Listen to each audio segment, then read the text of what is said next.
Guys, I'm Sonic the Hedgehog, and I'm Shadow the Hedgehog. And as you see up here, right here, we're going to be reacting to the top 15 Unexplained Sound Phenomenon. Now, we're going to have a special guest here, or should we say special guests, like more than one. Yep, just like Shadow said, we're going to have special guests. So, here they are. Hey guys, I'm Mouse Tails per hour, and I'm Knuckles the Echidna. This is so exciting. I've been waiting to react to a video with you a long time. Yeah, that was so cool. Yep, it's gonna be an honor for these guys to join us. Yep, a big honor. So, yeah, team Shadow. What was the last video we reacted to? In our Sonic.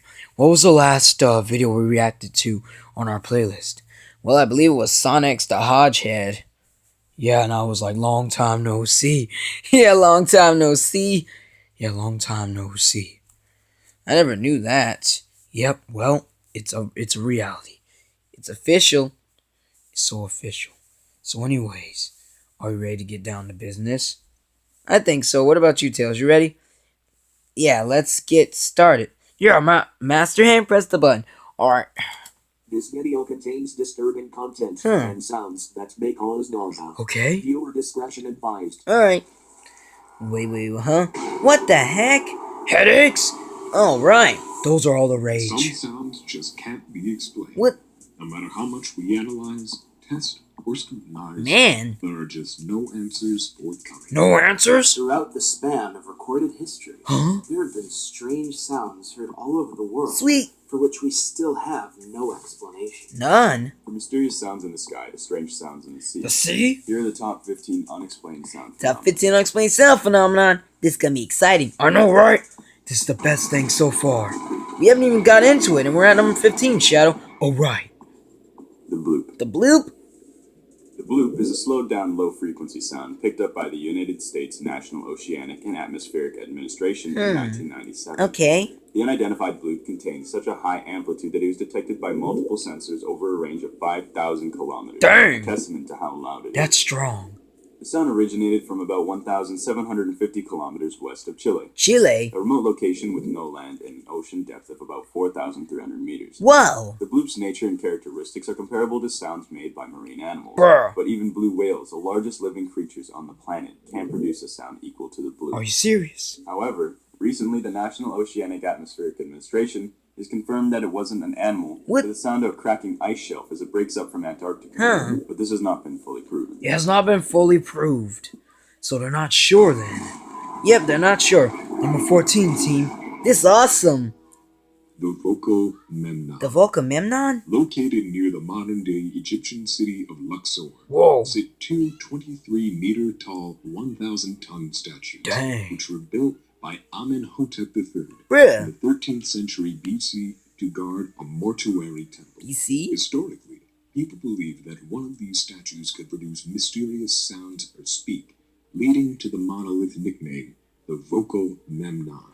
Despite being an effigy of a pharaoh, Whoa. the talking statue did not receive much attention until after the Roman conquest of Egypt. Dude. The site was visited by thousands of people, including poets, generals, and even emperors. Oh. There are 87 inscriptions in Greek and Latin carved into the stone, which include testimonies from people who claim to have heard Memnon, and the day and times that it spoke.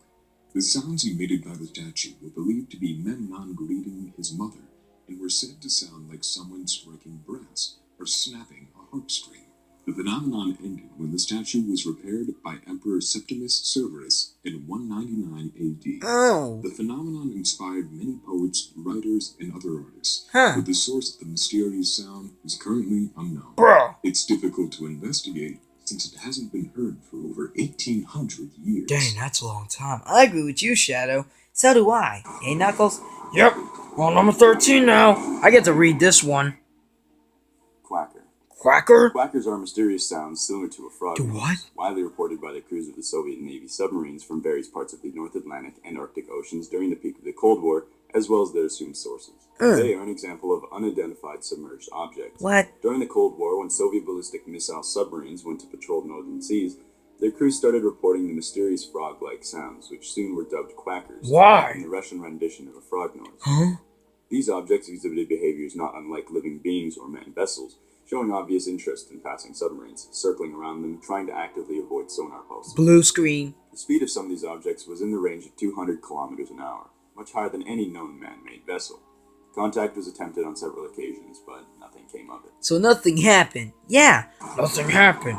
I get to read this one. Upsweep. Upsweep? The upsweep audio was first captured in 1991. It resembles a siren or howling from an unknown creature. Researchers have noticed that the upsweep seems to be seasonal, reaching its peak in the spring and fall. Whoa. It frequently occurs near volcanic seismic activity. Huh? Researchers are still unable to identify the origin of this strange noise. Dude. The origin of the sound is certainly unresolved.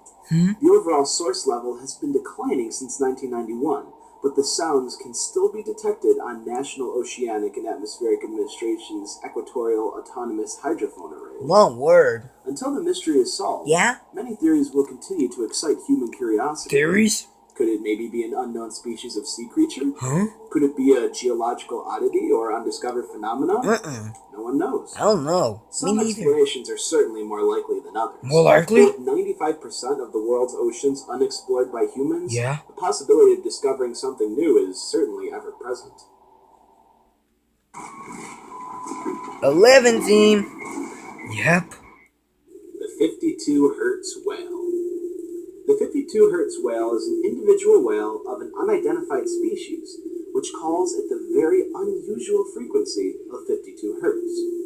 This pitch is a much higher frequency than that of any other whale species, For real. with migration patterns most closely resembling the blue whale or fin whale. What? It was discovered by William Watkins from the Woods Hole Oceanographic Institution in 1989. Well, Scientists were able to track the whale, but no one has ever actually seen it.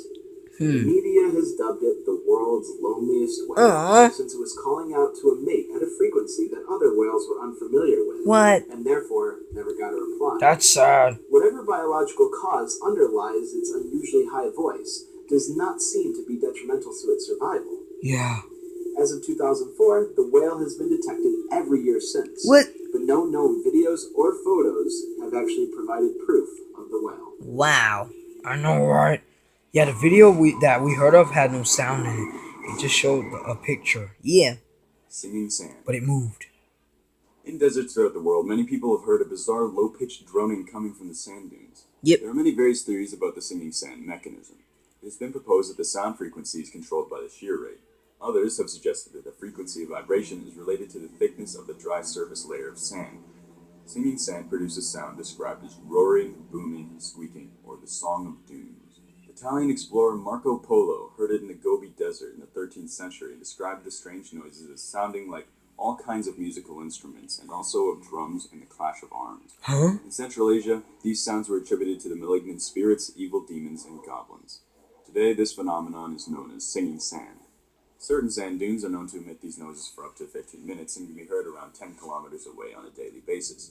Not all sands sing, whistle, or bark alike. The sounds heard have a wide frequency range that can be different for each patch of sand. Each patch? Oh yeah, guys, we forgot to tell you. By vocal Memnon, AD means after death, and BC means before Christ. Yeah. Yellowstone Whispers. Yellowstone? Since the world-famous Yellowstone Park in Wyoming, USA opened in 1872, USA. there have been records of a strange ominous whispering emanating from Yellowstone and Shoshone lakes, Yeah. described as a cross between a whistle and a horse whinny.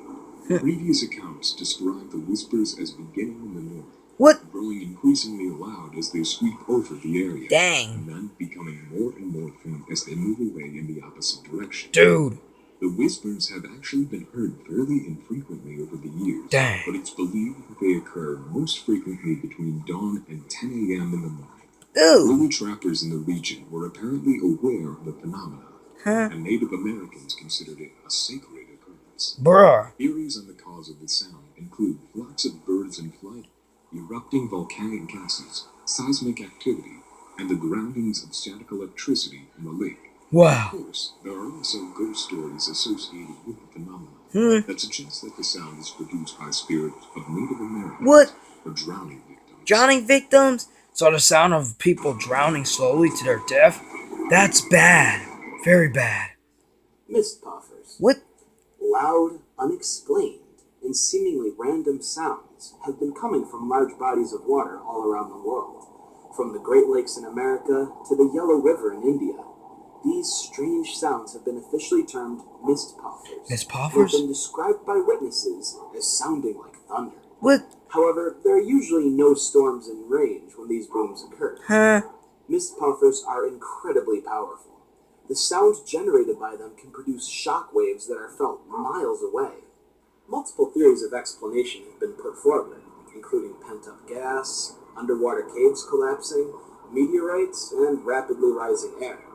But extensive research has yet to produce a credible answer as to what these sounds exactly are, or why they even occur. What even occur? Well, I mean, that's hard. Yeah, very tough. Wow signal. What?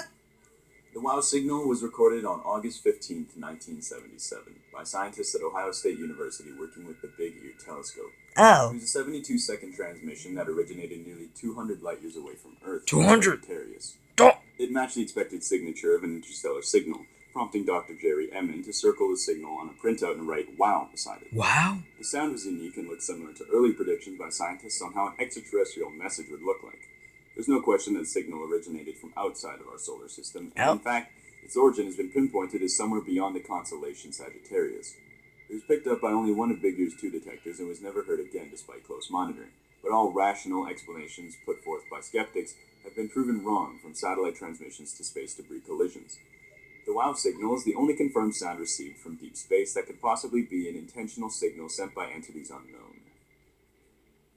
Entities unknown? Wow. Wow. Wow, indeed. Yeah. The hum. Hmm.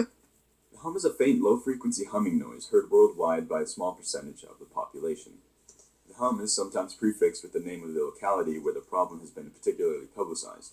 These include Taos Hum in New Mexico, Kokomo Hum in Indiana, the Bristol Hum in England, Largs Hum in Scotland, Copenhagen Hum in Denmark, and the Vancouver Hum in Canada. It can be described as an irritating, persistent, low-frequency sound that resembles the sound of a distant diesel engine idling. What? It can often be felt as vibrations in the body. Dang. According to people who've heard it, microphones can't seem to accurately capture this noise. Bruh. It's loudest indoors, at nights, and on weekends. That's More lame. mysterious still, some people have tried earplugs and other acoustic quieting devices to block it out, but to no effect. Investigations by scientists including have failed to find a source or even a plausible explanation for the phenomenon. Huh. Heard by only the rare few, a hum may just be another reminder of all we do not know or understand about life in this universe. What? We know a lot. Oh yeah, when I said lame, guys, I didn't mean it was a stupid phenomenon. I just mean that's... Skyquakes. These are just a few of the recent examples of a fairly common phenomenon. Loud, earth-shaking booms with no apparent cause. They are often labeled as mystery booms, What? sky booms, or skyquakes. Huh? And although there could be quite prosaic explanations Yeah? for the explosive sound, What? sonic booms, Me! small earthquakes, and even exploding meteors, Shut up, Sonic. investigations always come short of a conclusive explanation. Huh. There have been many unexplained reports of sound phenomena like a cannon or a sonic boom coming from the sky. Don't think, Sonic. They have been heard in several locations around the world, such as the banks of the River Ganges in India, the East Coast, and inland Finger Lakes of the United States, What? as well as areas of the North Sea, Japan, and Italy. What? In January 1999, a loud boom at 12:15 a.m. disturbed the residents of Colorado Springs and Denver. Some witnesses said the noise was accompanied by a flash of light in the sky. There was no electrical storm data for that day, although it could have been a sonic boom. What? The military denied any military activity in the area. Huh? Thousands of homes were rattled by two huge mysterious booms 30 miles southeast of Los Angeles just before 10 p.m. in May of 1998. Residents described the sounds as explosions, earthquakes, noises, and thuds. The two booms occurred about 5 minutes apart. 5 minutes apart? Well, that's not too bad. Yeah, it's not too bad. I guess so. Eerie Ugh! sound. One What word the? trace. Oh god. Eerie sounds That have been sound in the causing background, consternation for residents near the site of the former World Trade Center and the current home of the new One World Trade Center. The noise sounds like a buzzing, with a slight melancholy to it, almost like a faint wailing.